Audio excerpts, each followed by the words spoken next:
Subscribe करें हमारे YouTube channel साधना gold को और पाएं वीडियो सबसे पहले। और हाँ, बेल आइकन दबाना ना भूलें। आगे भक्ति मैया कहती है, ठीक है आपकी बात रही, मैं वृंदावन छोड़कर ना जाऊंगी, परंतु ये कलयुग आया ही क्यों? आप बोले कलयुग में बहुत दोष हैं। परीक्षित जी के हाथ में तलवार थी, कलयुग सामने था, काट के खत्म कर देते। नारद जी बोले ऐसा नहीं होता, कलयुग तो समय है, अच्छे के बाद बुरा आया है। सतयुग के बाद द्वापर, द्वापर के बाद त्रेता, सतयुग के बाद त्रेता, त्रेता के बाद द्वापर, द्वापर के बाद कली। इस प्रकार ये युग चक्र चलता है। और पहले कौन आया किसी को नहीं पता। सतयुग पहले आया कि कलयुग आया?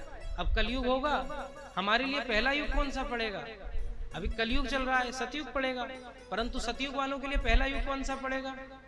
उनके लिए पड़ेगा त्रेता, अगला युग। त्रेता वालों के लिए कौन सा अगला युग पड़ेगा? वो पड़ेगा द्वापर। द्वापर वालों के लिए कलयुग। तो ये तो चक्र चल रहा है, कौन पहले आया कौन बाद में आया ये किसी को नहीं पता। और आप कह रहे हो सतयुग, अरे सतयुग में 10-10 हजार वर्ष की तपस्या, योग, समाधि, और फिर भी भगवान का दर्शन नहीं। और इस कलयुग की क्या महिमा है?